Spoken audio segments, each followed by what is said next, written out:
तो आइए student, next question को मैं रीड करता हूं आपके लिए, जो कि है आपका 4th नंबर का।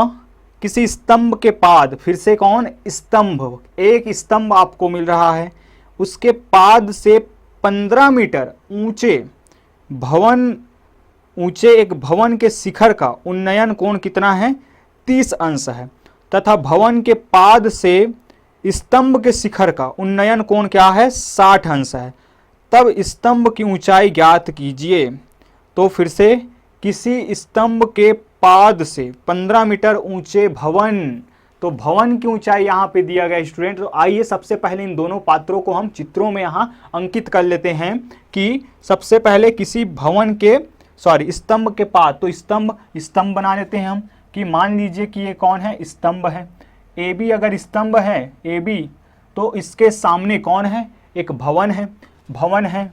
तो भवन भी मान लेते हैं, ये रहा भवन, छोटा बड़ा हो या बराबर हो, जैसे भी यहाँ जिक्र नहीं है तो हम बना सकते हैं, ऐसे दिक्कत वाली बात नहीं है।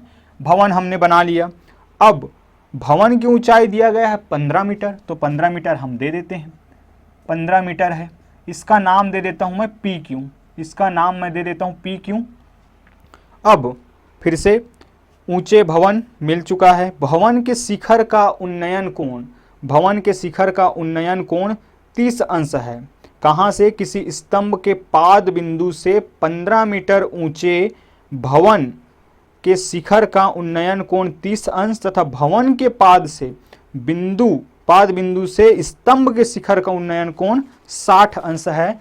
तब स्तंभ की लंबाई आपको बतानी है। आइए अब समझते हैं, भवन के शिखर से स्तंभ के पाद बिंदु का उन्नयन कोण, मतलब कि यहां से अगर हम देखें ऐसे, तो ये जो बन रहा है स्टूडेंट, वो बन रहा है आपका 30 अंश, और भवन के पाद बिंदु से जो स्तंभ का जो उन्नयन कोण है, शिखर के साथ उन्नयन कोण जो बन रहा है वो कितना है आपका, ये रहा आपका 60 अंश। इस बात को आप बिल्कुल ध्यान से समझेंगे। फिर से मैं रिपीट कर दूं कि किसी स्तंभ के पाद से 15 मीटर ऊंचे भवन के एक शिखर का उन्नयन कोण, तो ये रहा पाद बिंदु इसका, और हमने पी क्यू को क्या माना है, भवन माना है, तो शिखर के साथ 30 अंश का उन्नयन कोण। फिर से आगे कहता है फिर कि भवन के पाद बिंदु से स्तंभ के शिखर का, भवन के पाद बिंदु से स्तंभ के शिखर का जो उन्नयन कोण है उसके साथ वो 60 अंश का है। तब इस स्थिति में हमें क्या बताना है, ये जो स्तंभ है उसकी ऊंचाई हमें बताना है। आइए बढ़ते हैं आगे, और बड़ा ही आसान है। दो आपको क्या मिल रहा है, यहाँ पे राइट एंगल ट्राइंगल मिल रहा है स्टूडेंट, आपको समकोण त्रिभुज मिल रहा है, तो निकालना बहुत ही आसान है। लेकिन उससे पहले जो जो सामग्री हमारे पास है उसको जरा हम इकट्ठा कर लेते हैं। तो आइए बढ़ते हैं आगे। ये है आपका 4th नंबर का क्वेश्चन कि माना कि ए बी स्तंभ व पी क्यू क्या है आपका, भवन है। दिया है, क्या दिया गया है स्टूडेंट कि पी क्यू बराबर है आपका 15 मीटर, और ए बी आपको ज्ञात करना है। आप लिख भी सकते हैं कि भवन की ऊंचाई ज्ञात करनी है। यहाँ पे अगर देखें यहाँ, तो आप देख पा रहे हो स्टूडेंट कि B P A, angle B P A बराबर 60 अंश, बी पी ए बराबर 60 अंश, तथा क्यू ए पी, तथा एंगल क्यू ए पी बराबर की है आपके पास 30 अंश, जो कि क्या है, दोनों ही उन्नयन कोण हैं। क्या है, ये सब उन्नयन कोण हैं। आइए बढ़ते हैं आगे, और पहले नंबर पे हम बात कर लेते हैं कि अब समकोण त्रिभुज, किसमें, समकोण त्रिभुज किसी में भी हम पहले शुरुआत कर लेते हैं। मान लीजिए पी ए क्यू में, पी ए क्यू या क्यू पी ए कहिए, कोई दिक्कत नहीं है। कितना, ये देखिए पी ए क्यू, ये वाला ट्रायंगल में, तो यहाँ पे बन रहा है 30 डिग्री। 30 डिग्री के लिए कौन होगा, अगर हम इसको लेके चलेंगे तो ये होगा परपेंडिकुलर और ये होगा बेस, ये होगा परपेंडिकुलर और ये होगा बेस। आइए देखते हैं इसमें क्या आता है फिर हमारे पास। चलिए, यहाँ से मिल जाएगा आपको परपेंडिकुलर बेस, तो tan थीटा लगा लेते हैं डायरेक्ट। तो tan 30 degree is equal to क्या, परपेंडिकुलर अपॉन बेस, तो ये हो जाएगा आपका पी क्यू लंब बटे आधार, और पी क्यू और पी ए, तो इस तरीके से आप tan 30 डिग्री का मान कितना होता है, ये होता है आपका 1/√3 और पी क्यू का वैल्यू तो आपको 15 मीटर दिया ही स्टूडेंट। और पी ए तो आपको निकालना था, पी आपको निकालना है क्यों, क्योंकि आपके पास बेस नहीं है और नेक्स्ट वाले के लिए आपको रिलेट करना है, अगर ये निकालना है तो इसके लिए बेस भी तो सेम है, तो बेस हम सबसे पहले निकालेंगे, इसीलिए 2 ट्रायंगल्स बन रहे हैं।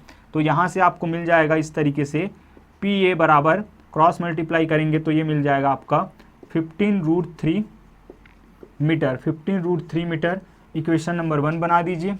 आइए इस तरीके से अब दूसरे नंबर पे देख लेते हैं। अब समकोण त्रिभुज, अब समकोण त्रिभुज कौन सा बच गया, 60 डिग्री। तो पी बी ए में, पी बी ए कहिए या पी ए बी में, समकोण त्रिभुज पी ए बी में कितना है, डायरेक्ट लगा लेते हैं tan 60 डिग्री, tan 60 डिग्री। तो ये रहा 60 डिग्री, मुंह कहाँ खुलेगा, यहाँ पे खुलेगा, तो ये बना आपका परपेंडिकुलर और ये बन जाएगा आपका बेस। तो परपेंडिकुलर कितना है आपका, लंब कितना है AB और बेस है आपका, आधार है PB। तो फिर से यहाँ tan 60 डिग्री का मान होता है 1/√3 और AB का मान तो आपको ज्ञात करना है, यही तो क्या है आपका भवन है, स्तंभ है, सॉरी स्तंभ है, स्तंभ की ऊंचाई आपको ज्ञात करना है। और AB PB कितना है, PB की जगह सॉरी PB नहीं PB कैसे हो सकता है, ऐसे थोड़ी ना होगा, वो तो कर्ण हो जाएगा। चलिए PA बराबर कितना है, अभी हमने निकाला है ये 15√3, कहाँ से, समीकरण 1 से, ये आप बताएंगे चूँकि समीकरण 1 से। आगे बढ़ते हैं, आगे मिलेगा आपको 1/√3 इज इक्वल टू, या डायरेक्ट क्रॉस मल्टीप्लिकेशन कर सकते हैं, AB को रहने देते हैं वहाँ और 15 गुणित वर्गमूल 3 इधर आ जाएगा, वर्गमूल 3 इस तरीके से। ये रहा AB और यहाँ से वर्गमूल 3 से वर्गमूल 3 को हम कैंसल करा सकते हैं, तो यहाँ मिल जाएगा स्टूडेंट आपको AB बराबर मिल जाएगा 15 मीटर। अतः हम लिख सकते हैं कि अतः स्तंभ की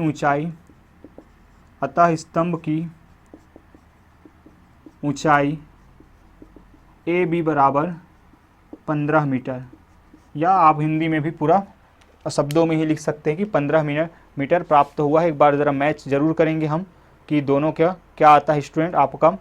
क्वेश्चन नंबर 3 यहाँ पे थोड़ा सा गड़बड़ आ रहा है। क्वेश्चन नंबर 4 पर 45 कहाँ पे मिस्टेक हुई है ज़रा देख लेते हैं। तो हमने मिस्टेक किया है स्टूडेंट, थोड़ा सा यहाँ पे मैंने वैल्यू गलत रखा है, क्योंकि मैंने tan 30 डिग्री के लिए तो 1/√3 रखा है, बिल्कुल सही है, बट आपका ये जो होगा वो 60 डिग्री के लिए √3 कहाँ होता है आपका, तो ये होता है केवल √3 होता है। अब ज़रा देखिए, ये यहाँ इसके साथ जाकर मल्टीप्लिकेशन होगा इसका, तो √3 × √3 और √3 क्या मिल जाएगा आपको, √3 और √3 मिल जाएगा आपको, √3 एक दूसरे को कैंसिल कर देगा रूट को, तो आपको मिलेगा 15 × 3 इज इक्वल टू AB। ये √3 और √3 3 हो जाएगा, 15 साथ चलेगा, इस तरीके से आपको मिल जाएगा 45 मीटर, 45 मीटर ये हो जाएगा आपका आंसर। तो इस तरीके से हमने इसको भी कंप्लीट कर लिया और आई होप आप लोगों को चीज़ें समझ में आए होंगी स्टूडेंट। थोड़ा सा मिस्टेक हुआ था, है ना, गलती जब तक होगी नहीं तो सुधरेगा कैसे, सुधरेगा तभी तो हम नई चीज़ें सीख पाएंगे।